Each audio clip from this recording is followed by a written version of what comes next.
Hate how many people are jumping on Lords of the Fallen and ignore the first game, which was so good. It's the internet. They probably don't even know there's a first game. Right? No, people are like that, man. The internet is just like, this is the new game. It's the new hotness, bro. Get all over. Oh, this is the best game. It's good game of the year, bro. Oh, dude, everyone hype. And it's like, you realize there was another game before this, right? It's like the second one. Kind of think of Lords of the Fallen. The first one was really good and stuff. Like, no, thought it wasn't Souls like this, bro. Oh, good, whatever. And I got to tell you, Souls-like games, I know it's a genre and whatever, but it's getting to the point where even the movements, and I know that's part of the game, but a lot of it seems to be borrowed, to put it nicely. A lot of borrowed elements, however you want to take that. But they really just, the movement and it's like, I want to see a new take on a Souls-like, because it's been around for over a decade, the genre, and I'm like, can we just make this, move it forward, okay? Yeah, I know, dodge, roll, wait, die, woo, whoop-de-doo, I need something more, Exactly, same comp with the first game. I'm starting to hate the term Souls-like instead of just action-adventure game. Well, here's the thing. For old school veteran gamers, the concept of Souls-like was just an action game that was really hard. Okay?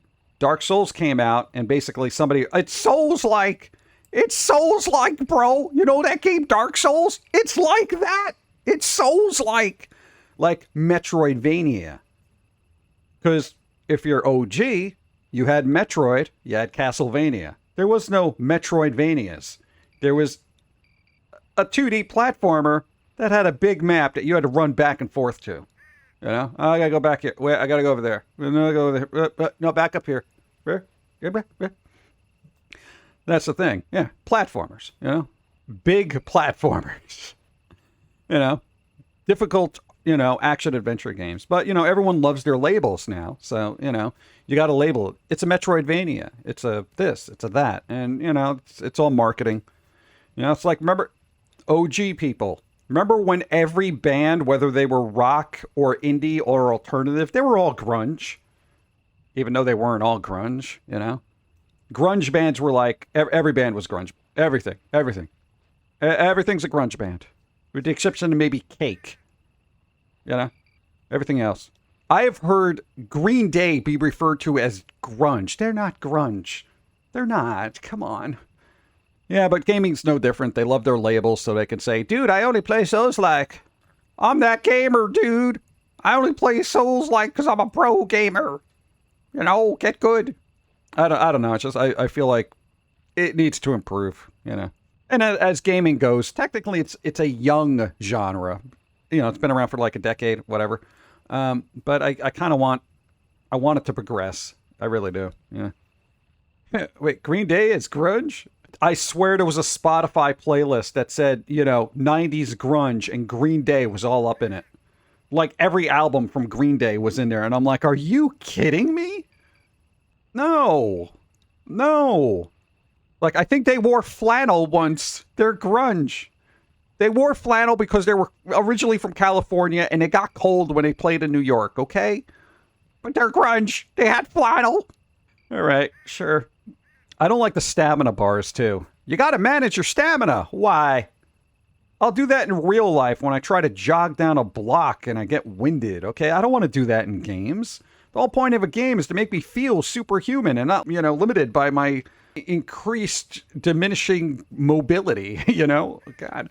I want to be able to fly from building to building. I want to be able to punch through a wall. I don't want to be able to... I didn't have enough stamina. I broke my knuckles. Hold on. My stamina's building up, but I need an Estus flask to heal my broken knuckles. Hold on.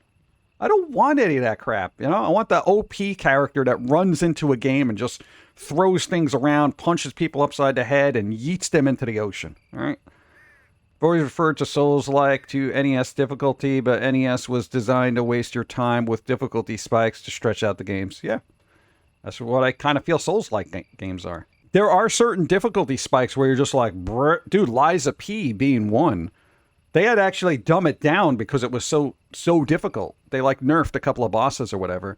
Because it was just like, oh, this is kind of difficult. Whoop. Oh, I guess I'm not finishing this. You know, that kind of thing. They're like, all right, let's make this reasonable.